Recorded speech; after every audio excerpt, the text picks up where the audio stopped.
What if I told you that Ferrari could have solved its biggest problem just before Miami, but that this same improvement could also become its biggest risk in the race? Subscribe to continue uploading more of this type of content now, if we continue.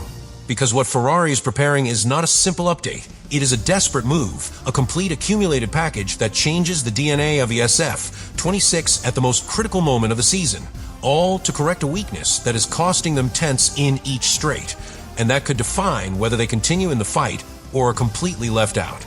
But here comes the big question. Will this weight optimization and technical improvements really be enough to stop Mercedes, or are we facing an experiment that could fail just when it matters most? Stay until the end, because what Ferrari has done for this Miami GP is not only aggressive, it could completely change the championship. Ferrari does not arrive in Miami in a position of dominance. It arrives in a position of absolute necessity, and that completely changes the reading of everything they are doing, because when a team like Ferrari decides to concentrate multiple improvements in single race, it is not because it wants to experiment, it is because it knows that it has no margin for error. And that is exactly the scenario in which they find themselves right now, being the third force in the championship behind. A Mercedes that has started the season with a clear superiority, especially on circuits where straight-line efficiency and energy management make the difference, two aspects where the SF26 has shown obvious weaknesses from the beginning. And this is where the true context of this bombshell begins to be built, because Ferrari does not have a slow car in general terms. In fact, it is one of the cars with the highest downforce on the entire grid, which allows them to be very competitive in curves. But that same strong point becomes part of the problem when we enter circuits like Miami, where it is not enough to have grip, you need efficiency, you need top speed, you need to maintain the power delivery until the end of each straight, and that is where Ferrari is staying back. The problem has its own name within the team. Super clipping, a limitation in the hybrid system that causes the SF26 to exhaust its electrical energy prematurely, forcing the car to depend solely on the combustion engine in the last meters of the straights, just where its rivals continue to have that extra boost that makes the difference. And this is not a minor detail. We are talking about an estimated loss of more than 25 horsepower compared to Mercedes in those critical phases, which translates directly into tenths per lap. Tenths, which in today's Formula One are the difference between fighting for victory or being completely out of the game. Therefore, what Ferrari has prepared for Miami cannot be understood as a simple evolution, but as a direct response to this structural problem. And here one of the most important elements of this entire package comes into play, the optimization of the weight of the car, because reducing mass not only improves acceleration, it also has a direct impact on how the car manages energy, how it distributes the effort of the hybrid system, and how it maintains performance throughout the entire lap, especially on circuits where every meter of straight counts, as is the case in Miami. But Ferrari has not stopped there, and that is what makes this movement so aggressive, because they have decided to accumulate improvements that were intended for several races, including developments that were originally going to debut in Bahrain and Saudi Arabia, which means that they are advancing their technical roadmap, betting everything on a single weekend, something that increases the profit potential. But also the risk, because integrating so many new parts at the same time can generate correlation, balance, and car behavior problems that are not always detected in simulations or in limited tests. And here appears another key detail that many are overlooking. Ferrari validated this package at Monza, a circuit chosen specifically for its high-speed characteristics, seeking to replicate the energy demands of Miami, which tells us that the main focus of these improvements is not only to gain load or improve cornering, but to directly correct its deficit on the straight, something that if they have really achieved, could completely change their position on the grid, because we would be talking about a Ferrari that maintains its strength in curves, but that is no longer vulnerable at top speed. All of this builds a very clear reality. Ferrari is not evolving its car, it is trying to redefine it in the middle of the championship, and that makes the Miami GP much more than a simple race. It transforms it into a turning point where we are going to discover if this package really has the potential to close the gap with Mercedes, or if, on the contrary, it confirms that the SF26 problem is much deeper than a single update can solve. Now is where everything becomes much more interesting, because understanding Ferrari's improvements is not enough. You have to understand how they can really change your performance on the track, and above all, what impact they can have on a circuit like Miami, where every technical detail is amplified to the limit.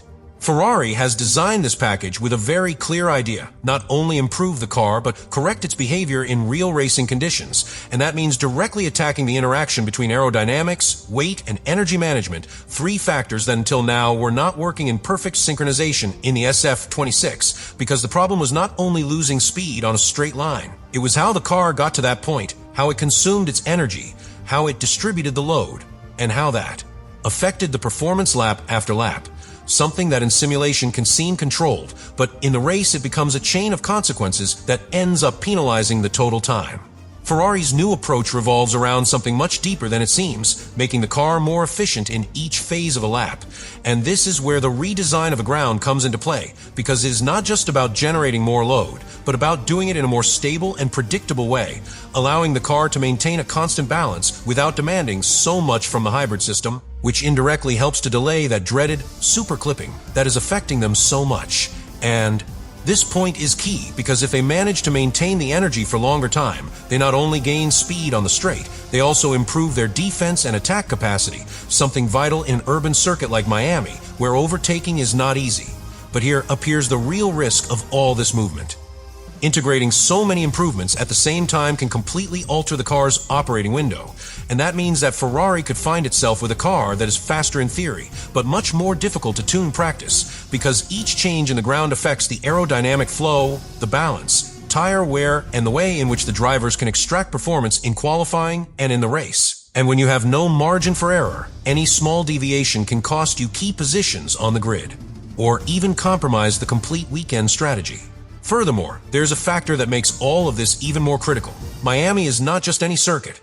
It is a track that combines long straights with technical areas, which requires finding an almost perfect balance between load and efficiency. And that is precisely the type of circuit where Ferrari has suffered the most, because until now they have had to choose between being competitive in the corner or defending themselves in the straight. But they could not do both at the same time. And this package seeks to break precisely that limitation, which on paper sounds ideal, but in reality, it is one of the most challenging complexes in Formula One engineering. And this is where it all connects to weight optimization, because reducing mass not only improves pure performance, it also widens the car's operating window, allowing engineers to play with more aggressive settings without compromising overall balance as much, which could give Ferrari a key tool to better adapt to the changing conditions of the weekend, from qualifying to race degradation. Something that can make the difference in a Grand Prix, where strategy and pace management are often decisive. But the big question remains the same. Will all this work when it really matters? Because it's one thing to validate pieces on a filming day, and quite another to face real race conditions, with traffic, with pressure, with variable temperatures, and with rivals who aren't going to give you a single chance. And that's where we're going to discover if Ferrari has taken a real step forward, or if this bombshell remains a promise that fails to translate into results. And now we reach the point where everything is decided, because Ferrari has already made its move. It has already bet everything on Miami. But in Formula One, the one who promises the most does not win. The one who performs best under pressure wins. And this is where this bombshell becomes an all-or-nothing scenario for the Scuderia. If these improvements work as expected, we are not talking about a simple performance improvement. We are talking about a real change of hierarchy within the grid, because a Ferrari that maintains its strength in curves, but also manages to sustain energy on the straight, suddenly eliminates its greatest weakness. And that automatically makes it a direct rival for Mercedes in conditions where before it simply could not compete, which would open a new chapter in the championship and return Ferrari to the real fight for victories on a consistent basis. But if Formula One has taught us anything, it is that when you make such aggressive changes in such a short time, the margin of error is reduced to zero, because any failure in the correlation, any problem in the balance, any difficulty in finding the ideal setup can turn this whole package into a double-edged sword.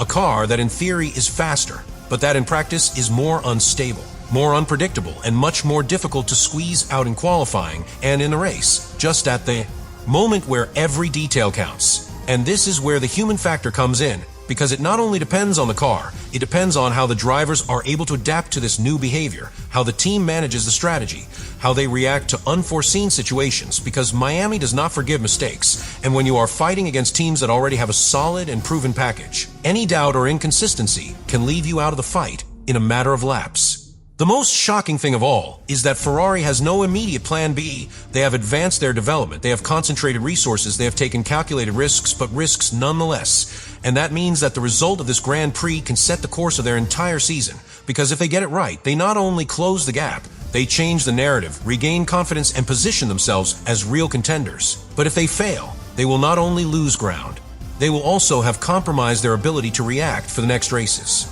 So the big question is not whether Ferrari has improved. The real question is whether it has improved enough, at the right time, and under the right conditions to transform that potential into real results. Because in Miami, it is not going to be measured how much they have evolved. It is going to be measured if this bombshell was the solution, or simply the last desperate attempt by a team that has not yet solved its biggest problem. And in the end, it all comes down to this. Ferrari has decided to stop reacting, to start taking real risks. Because this move is not just an improvement, it is not just a technical evolution. It is a clear statement that they understand perfectly where they are failing, and that they can no longer afford to continue losing ground, especially in a championship where each race begins to define the future, and where remaining as a third force is not an option for a team with its history and ambition. So now the story is underway. The cards are on the table, and Ferrari has decided to play hard. Subscribe to continue uploading more of that content. Now you really think about all this.